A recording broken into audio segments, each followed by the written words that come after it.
Which shoe is better to hoop in? The Nike Kyrie 8 Infinity or the Zoom Freak 3? Today we're putting the newest models from Kyrie Irving and Giannis Antetokounmpo's shoe lines with Nike head to head to see how they compare. But really quick, if this is your first time checking us out, feel free to drop a follow or subscribe wherever you're watching and give this video a like. We would greatly appreciate that. So starting off with the box and the price, the Kyrie 8 gets some text inside of an oval pattern, and then in the middle you're going to see like a sideways 8 or an infinity sign. His shoe has kind of, adopted both names for this year's model. But switching it over to Giannis' shoe line, you're going to get an orange box with this player logo kind of off-centered in the bottom corner. Then as for pricing, the Kyrie 8s are going to retail for $130, which is the same as last year's Kyrie 7 model. The Zoom Freak 3s are going to retail just below that at $120, so two pretty affordable shoes as far as signature shoe lines go. So doing a quick rundown for the appearance of these shoes, and starting off with the colorways. Today we're checking out the Nike Kyrie 8 Infinity in this aluminum colorway versus the Zoom Freak 3 in this Nike color scheme. So starting off with the Kyrie 8s, pretty much all of the lines in his model have kind of followed the same mid-top structure, aside from the shoes that were made to be specifically low, like the Kyrie 4 and the 5 low.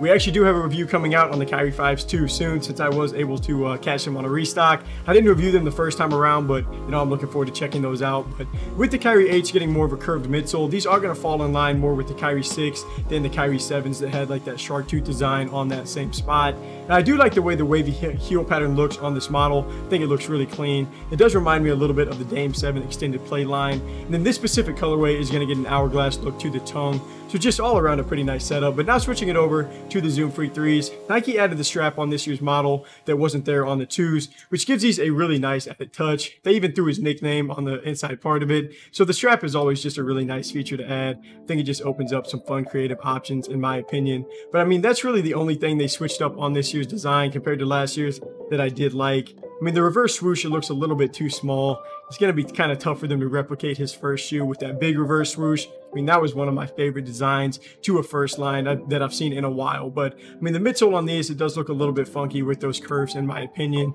You do get some Nike text on the tongue to kind of reference the colorway again. So, not a bad look. It's just also not going to be my favorite. But now let's see how each of these shoes hold up on the court. So getting into more of the materials and the performance side for these, and now starting off with the cushioning on the Kyrie 8s. These have more cushioning packed inside of a Kyrie shoe than we've seen in a minute.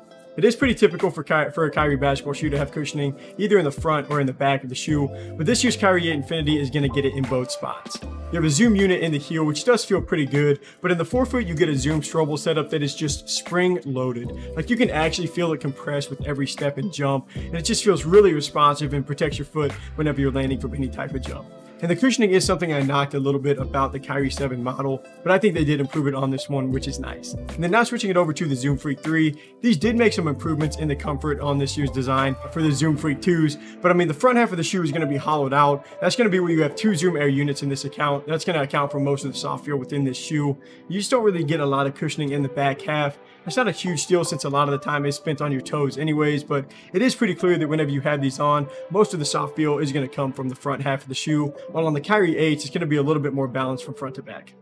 For the materials and the support, the Kyrie 8s go with what most basketball shoes use on the upper now, which is going to be textiles. And there are lots of benefits to doing this, like keeping the shoe lightweight and breathable. And then in general, textiles are going to feel, a little bit more secure than plastic. And then thanks to some nicer materials in the back half of the shoe near the ankle, you're going to get more of a leather, kind of almost a premium feel on this design. Like I was saying earlier, that is going to fall more in line with the Kyrie 6 than it is with the Kyrie 7, which was pretty much textiles covering the entire shoe from front to back. And the support is another highlight for this Kyrie 8 shoe for a few different reasons. The upper doesn't really give on any harsh movements, and then you're going to have some black straps to kind of run underneath the laces, then also on the outside where the laces feed through. And those black wings are kind of there to mark out a strap that runs behind your foot or behind your heel and kind of tightens your whole foot into the shoe. And it's also going to run up forward kind of around your toes just to pull your entire foot into the design. And then you're going to see where on the toe box, you can see the blue line that kind of runs along that. That just kind of acts to mark out where that strap is going. So I think it is kind of cool whenever shoe lines do that, kind of give you an idea with what's going on. But Kyrie's line has never really struggled with support. The same thing's going to continue on here. And then for the Zoom Freak 3, Nike did add the strap for the first time prime to Giannis's line. But I mean, other than that, I mean, the materials are pretty solid, but nothing to really brag about. The upper material is really light and like gives you good ventilation for your foot. But I will say that the support does feel a little less impressive on this design compared to the Zoom Freak 2s. I mean, the materials used, they don't give you the most secure feel. The upper can move around just a little bit on harder cuts and movements. So the support does suffer a little bit because of that, but they do have some other features to help with support, like that strap, like I said. Then you also have an outrigger on this design where that air text is on the midsole. It just gives you a little bit of a wider base, helps brace your foot within the shoe. And the midsole does have, you know, that wave design around the back half of the shoe that does act like a little bit of a heel counter to keep your foot secure. So I wouldn't say support is bad on this shoe, but it's still going to hold up pretty solid. It's just not anything, you know, super impressive. But both of these shoes are going to stay on the lighter side. The Kyrie 8 Infinity is going to only weigh 400 grams for a size 10.5. And then that's going to be, you know, on the lighter end of the spectrum for sure. The Zoom Freak 3s are going to be just barely above that at 404 grams for the same size 10.5. So two pretty light models to move around in. I am a fan of that. To finish off with traction, Nike went away from the computer-generated pattern for this year's Nike Kyrie 8, and while it is still data-driven, it has a much better flow in my opinion. These are going to be a little bit closer to a traditional herringbone setup than last year's Kyrie 7 was, which was just a little bit too sporadic for me. These honestly look pretty similar to the Dame 7 extended play, just as far as like the traction pattern itself goes, and the outsole is going to extend out a little bit from the inner pattern where you see that lightning bolt design is. I just thought that was a little bit unique, and I bought a pair with an XDR outsole, which is just some more durable rubber, so I'm happy about that. I'm expecting these to hold up a little bit longer now. But I just wasn't really a fan on how, like, you know, the Kyrie 7 traction played, but it does feel a little bit better on this year's Kyrie 8 model. And now looking at the Zoom Freak 3s, they did fix a few of the inconsistencies that were on the Zoom Freak 2, but you know, it didn't go away altogether. I am pretty harsh on these computer-generated designs because they don't usually play that well for me. I think there's just some room for improvement on the Zoom Freak 3 model, just as a whole for the traction pattern. But you know, to finish off with sizing, both of these shoes are going to be good for the length, and I'd say maybe they both run a little bit narrow. Nothing too crazy, but they definitely aren't a wide fit for sure.